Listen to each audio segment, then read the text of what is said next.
नमस्कार और आप देख रहे हैं न्यूज़ बकेट में स्वागत है। पुरानी पेंशन बहाली को लेकर लगातार कर्मचारी संघर्ष कर रहे हैं।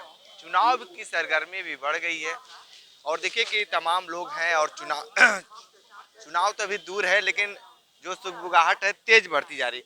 ये बताइए, जैसे इस तरीके से आप ओपीएस को लेकर लगातार अब संघर्ष करना तेज कर दिए हैं, क्या कुछ लगता है कि ये सरकार आप लोगों की बातें और ये जो पुरानी पेंशन बहाली करेगी?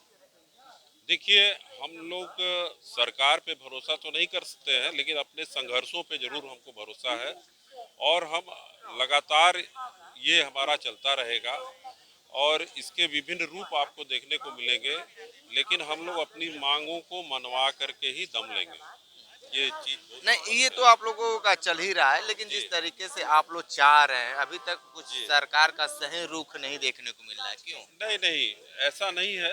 जब हम लोगों ने रैली निकाला था अप्रैल में इस वर्ष, तो इस देश की वित्त मंत्री महोदया ने जो है एक कमेटी बनाई थी और उस पे ये लोग काम कर रहे हैं, तो इतना मजबूर तो हुए ही हैं कि इस पे ये विचार कर रहे हैं। लेकिन हम लोगों ने कहा कि उसमें कोई मॉडिफिकेशन हमको नहीं चाहिए। हमारे महामंत्री परम आदरणीय श्री गोपाल मिश्रा जी ने कहा कि हमको उसमें कोई मॉडिफिकेशन नहीं चाहिए, कितना परसेंट, हमको सिर्फ और सिर्फ पुरानी पेंशन योजना जो पहले थी वही चाहिए। उससे नीचे किसी भी उस पर हम समझौता नहीं करने वाला है। लेकिन जिस तरीके से कहा जा रहा है कि लोग और सरकार की क्या मंशा है, रुख एकदम साफ यही दिख रहा है कि वो करने वाले नहीं है, तो आप लोग क्या करेंगे? देखिए, सरकार को ये मालूम है कि ये ऑल इंडिया रेलवेमेंस फेडरेशन के नेतृत्व में एक तरह से देखा जाए ये पूरा हो रहा है। हमारा संघर्षों का इतिहास रहा है। सन 74 में हम लोगों ने इंदिरा गांधी की सरकार के दौरान हड़ताल किया था और उसका नतीजा ये भी हुआ था कि इंदिरा गांधी को सत्ता से बाहर होना पड़ा था। तो ये सरकार जानती है, हमारे संगठन को जानती है, ऑल इंडिया रेलवेमेंस फेडरेशन को जानती है। तो इसको आप बहुत हल्के में ना लें और ना ही सरकार इसको बहुत हल्के में ले। ये ये बहुत ही बड़ी संस्था है, एशिया की सबसे बड़ी मजदूरों का संगठन है, तो इसको बहुत हल्के में कोई ना ले। ठीक है। जी ये बताइए कि जिस तरीके से ये देखा जा रहा है कि लगातार संघर्ष कर रहे हैं, ज्यादा दिन नहीं, ट्रक ड्राइवरों ने 2 ही दिन में सरकार को समझा दिया है, लेकिन आप लोग काफी दिन से संघर्ष कर रहे हैं, तो सरकार क्यों नहीं समझ पा रही है? देखिए, हम लोग गांधी जी के पुजारी हैं, सद्भावना रखते हैं और विश्वास रखते हैं। उनकी मांग पूरी या उनके ऊपर हम नहीं जाना चाहते। हर आदमी के आंदोलन का एक तरीका होता है।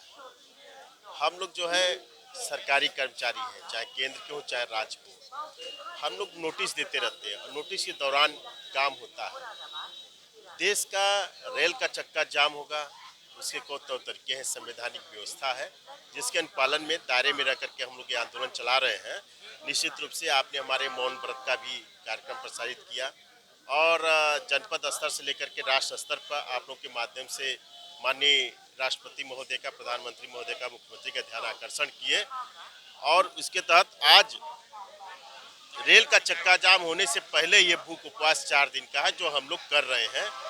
निश्चित रूप से मैं कहना चाहता हूं कि इसकी तुलना अन्य संगठनों से न की जाए। नहीं, संगठनों से बात ये कि सरकार ये क्यों नहीं, आप लोगों की बातें लगातार आप लोग लड़ाई लड़ रहे हैं, फिर भी कुछ सूझ नहीं पा रही है। सरकार सुनेगी और सरकार नहीं सुनती तो कमेटी कहां से बैठाती, सरकार नहीं सुनती तो आरबीआई के लोगों का स्टेटमेंट कहां से आता। तो निश्चित रूप से ये जो आ रहे हैं और ये हुजूम जो देख रहे हैं, सारे लोग आंदोलित हैं और 96% राज्य कर्मचारी और केंद्र के कर्मचारियों ने स्ट्राइक का समर्थन किया है। 24 की तैयारी को लेकर क्या कहेंगे? चुनाव कैसे लड़ाएंगे आप? नहीं, चुनाव में संवैधानिक व्यवस्था है, चुनाव अपने समय पे होंगे, लेकिन हमारी लड़ाई सरकार से है कि हमारी मांग को पुरानी पेंशन व्यवस्था बहाल की जाए। निश्चित रूप से ये पेंशन व्यवस्था बहाल होगी और यदि बहाल नहीं होती चुनाव से पूर्व, तो मैं आपके चैनल के माध्यम से जरूर उन सत्ता के लोगों तक पहुंचाना चाहता हूं कि आने वाले दिन में इसका नुकसान उनको उठाना पड़ेगा। ठीक है, तो देखिए कि कर्मचारी अपनी बातें बता दिए हैं कि ओपीएस को लेकर ये क्या रुख बना है। विशेष रिपोर्ट कर रहे थे हमारे साथ न्यूज़ बकेट के साथ, हमें दीजिए इजाजत, नमस्कार।